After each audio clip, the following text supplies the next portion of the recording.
So yesterday I'm thinking to myself, how many dials do I have?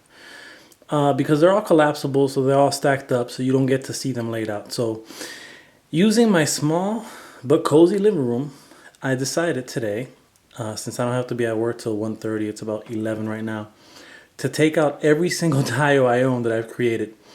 Started back in April of last year, I believe, March, April. And so in less than a year, I've sold a handful. So there may be, I don't know, 4 maybe that I sold, 4 or 5. And then I counted 13. So what I'm going to do is I'm going to go through each individual diorama that I created and I own, and kind of highlight the thought process real quick behind them. My goal is to keep this video to under 20 minutes, and I should be able to do that. Although sometimes I get caught up and just get into it. But anyway, let's begin. Let's begin then. All right, so this was my first, two of my first dioramas. So I put those on the floor because they're huge. I should take, let me see if I can just grab a legend real quick so you guys can get an idea. Let's bring who can assist me today? Let's bring out Drex. So the first one of my biggest dioramas that I had ever built was this diorama, which was an underground base of operations that Tony Stark had funded, and only a few people knew about it, located in New York City. And those who knew and were in the city and needed to, gather, you can gather here, just needed to rest and whatever. So this was the first one. This is a pretty big diorama, and I went on to create that one that was just as tall. But after that, nothing has been that big, and nothing will ever be that big. It's just too massive. This particular diorama, I still had not created, or not that I created, but I still hadn't started using magnets. So in this particular case, it's held on by hooks, which is kind of cool. And then I would cut grooves into the foam. You can see it there, and then they would kind of fall in. I also created like some back stairs to make it look like it went up somewhere, but really, obviously, it went nowhere. A couple of some armory, some gun racks.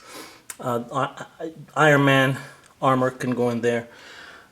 Some stairs made out of balsa. My first attempt at this was a video from AJ Frost, where he created kind of that cement on brick. So this was my first time trying to emulate that, and it came out horrendous. But it was cool because it gave me an idea. I mean, I was still, again, fairly raw to creating dioramas, but I thought this has some pretty cool features. That was my first vent, and that vent is all balsa wood, so it was created, from scratch. Put on some maps, and interestingly enough, they're maps of Boston. So I guess the underground base was maybe in Boston. First aid kit, yeah, pretty big. Wolverine had scratched up that post. The second diorama I went to, decided not to give it 4 walls. Well, let me take that back. This originally had another wall here, and then it extended to my very first diorama, which has been since I've used for parts, and it doesn't exist anymore. But really like this one. To this day, I still like this one. I originally had a light up here that I can still put up. That box, I meant to say when I kind of did the origin of the dial, part 1, I meant to say that that's a toothpaste box painted in black. Those two kind of yellow barriers are actually wine corks, 3 on each side and just surrounded by a piece of sticky felt. So this one, I definitely love this one. I would put pallets in here. I love that little box that I did there in the background, the little electrical box. So this is one of my favorites to this day, but again, massive. I believe that this was the next one. So my thinking behind this was a double-sided diorama. So one side had the bricks with the bricks kind of falling, and then the other side was just all cement concrete. This was one of the first dioramas that I didn't know, I wasn't sure how. I hadn't started using magnets yet, so this is actually permanently on here, so I can't collapse that one. That one always has to stay somewhere where it can't be really tucked away. Definitely like this one. This is where I was starting to learn dry brushing a little bit better. I got better on my cracks on the wall. Definitely liked, I think this is one of the first dioramas that I started kind of laying out bricks this way. I mean, these are permanently on there, but, and it just kind of gave it that feel. And it's kind of cool because then I started seeing other diorama builders start doing this, and I was like, word, you know, because I hadn't seen it before, and I thought it was a real good feature. Maybe I did see it before, who knows, maybe subliminally, I don't know, who knows. Then I did this double-sided one, and I also put out, this is a dollar store cop, and what I did is I, you know, scratched it up, sandpapered it up, dry brushed it, and this is the stuff that comes with the black slime that I still have in there. But before I bought these, and I knew these were available, I just wanted to attempt it. So I got some clay or something, and these are rubber bands, clay, and there's like a wood spool, and then some sticky from something. So this kind of became my oil drums, barrels, trash cans, whatever you want to call it. Pretty bad. I could have probably done better, but a lot of times I get excited and I kind of get in a rush and go a little faster than I should. Definitely love this diorama. This is one of those dioramas that I'll never give up. I love the kind of the steel, and it's actually a wax piece of waxy stuff, but love that look. Love the window. One side is a concrete type of deal that's outside of the building. Then on the other side was the inside of the building. So I did a different technique for the wall. Kept it more smoother with some cracks. I love how the floor came out. I was able to, you know, glue some of the debris and whatnot. So this is one of my favorite ones as well. I've used it a lot, and I try to not use them too much just so I can kind of keep them fresh. And again, double-sided joint. And with this one, I did a little bit different. Collapsible, not magnets, but held together by foam, as you can see. So I thought that was a kind of a cool idea. And I went on to use this a couple other times as I was making more dioramas. But before I actually did these double-sided ones, you know, that one and that one, I did this one. It's like a living room. And it was one of the easier ones. I shouldn't say that. Because I didn't have to do anything to the walls, this was just wallpaper that I had left over from, I've mentioned this before, I'm a sneaker collector, and I do a yearly sneaker exhibit. So one year I created a life-size type diorama where I got some plywood and threw a bunch of wallpaper on it, and I made it look like an old school type Victorian living room, borrowed like an old Victorian type sofa and coffee table, and the sneaker display was on that. I'm actually going to try to find a picture and see if I can attach it to this YouTube video of the sneaker display so you get an idea. So I had a lot of leftover wallpaper, so it was pretty simple to just glue that wallpaper on there. This was the tough part. This was my first hardwood floor. And the story of this floor is that this is the second floor. The first floor went missing. I left it at work one night. When I came back the next day, it was gone. So I was a little bit heated. So this was the second attempt. So I wanted a nice living room, but I also wanted like a destroyed living room, which was kind of the same thing years later. This table was just a table I got at the dollar store that I beat up, and I just kind of put there because I kind of created the worn and torn type look. Love this diorama. This is another one that I definitely will never give up. Love how the floor came out. I actually have floorboards, I should have put it, floorboards that run across, so when you hit it, it kind of can smash out. Love the kind of the way this the inside there. I wanted to do that technique with the church. I may still do it. So I definitely like how that came out. And after these two, and I'm trying to think of the correct order, I believe the next one might have been the train station. Again, trekking along. I mean, this was the first one that was fully magnetized. And not only magnetized, but also had some dowels to hold the back part together. But another one that I'm really happy how it came out. I could have done a lot better on that. I ended up using like bird seeds, I believe, as I felt they were lighter than pebbles. And I don't think that was a good idea. Or I didn't seal it properly enough because they've been coming out ever since. I definitely love the way that wall came out. That little corner there. And I want to do something using that technique or those patterns. So I like how this one came out as well. I went on to make another one that was more New York based. This is a Boston train station. Maverick Station is an actual train station in Boston, part of the Blue Line. And I also created a City Hall station, New York City, that I shipped out to someone in California. And I did a little bit different as I did an elevator on that one. There was a bench that you can stick to the wall. That I used this technique, which is pretty much just kind of cutting a hole and just kind of inserting the, and this was created out of balsa wood, as was that shelf. The butcher shop diorama has no floor. Why? Because that floor there doubles up.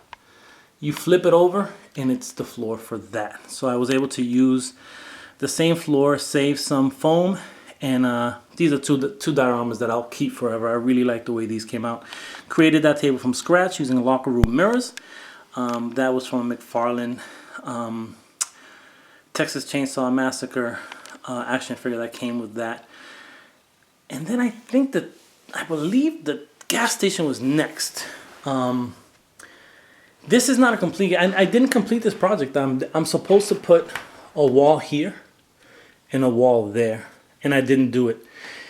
I'm creating another one right now that I'm pretty much done with. That's going out to another fellow collector, YouTuber, Facebooker, and I'm pretty much done with that one. But I did it a little bit differently, and definitely completed all of the walls and so forth. So this was, I like it. It came out all right. I mean, I definitely like the details there of the, let's see if I can get it, of like the oil stain. I'm not sure if you can see really well, but definitely like that.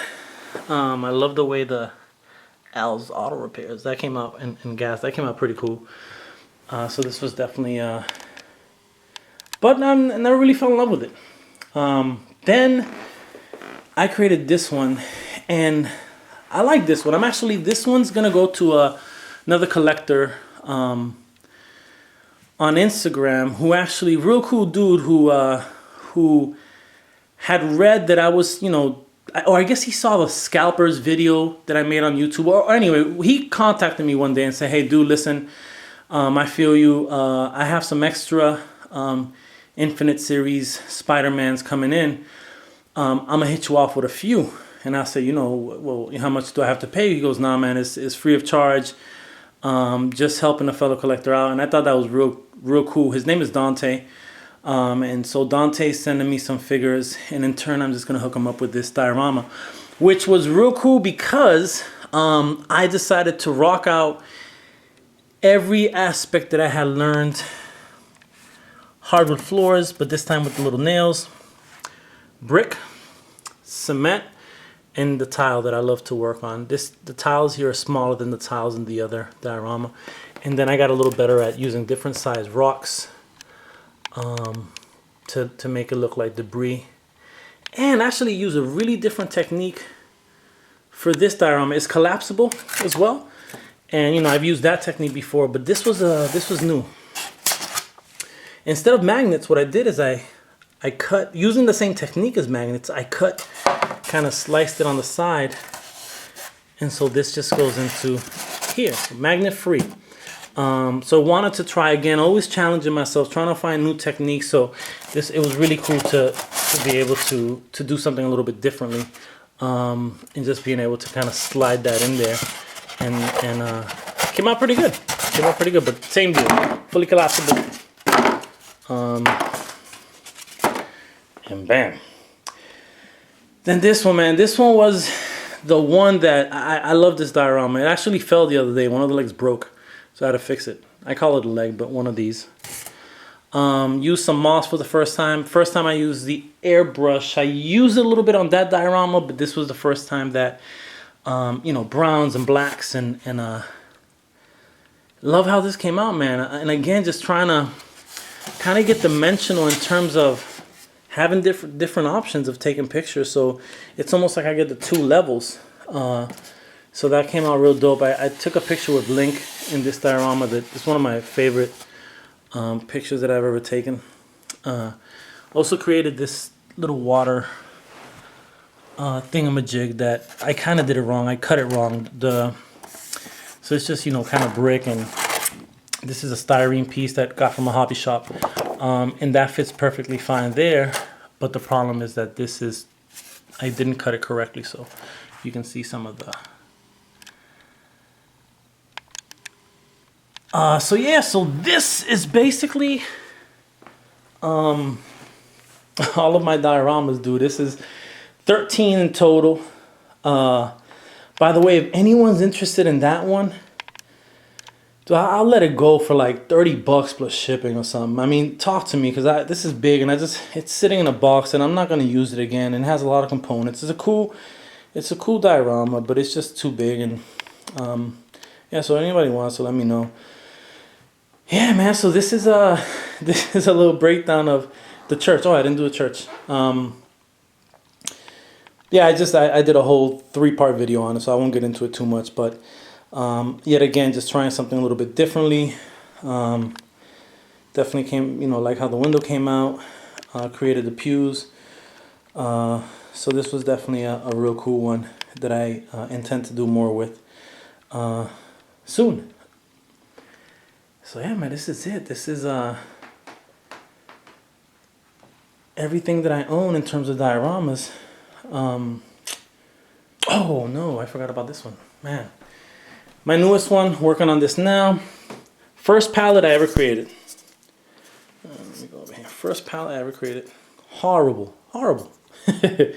And then I saw a picture of an Ogun palette and kind of went off of that blueprint, and I like these a lot better. So this is my newest one. I'm still working on this one. Used one of the things I like about this one is I kind of did it extended a little bit.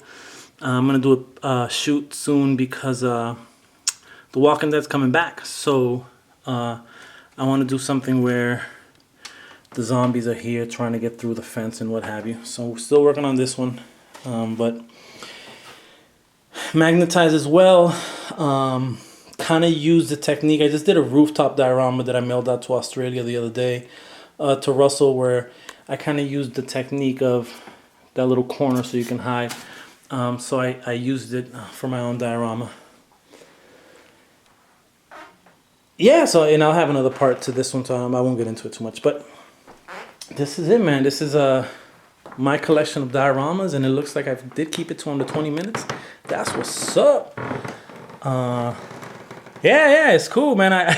You know, this is new to me, this whole creating diorama thing. You know, less than a year doing it, but I was able to learn a lot from Bob and from AJ. I mean, those are the kind of the godfathers of the diorama world, in terms of our group, and dope, man, dope. I appreciate, you know, that they were able to do tutorials, and therefore I didn't have to reinvent the wheel. A lot of stuff that I learned came directly from them, and then eventually I would kind of start learning my own little techniques. But that is the foundation, is those two guys, and I appreciate that, and I always give them credit because they deserve it, man. They really do. All right, y'all. Hope you enjoyed. Peace out.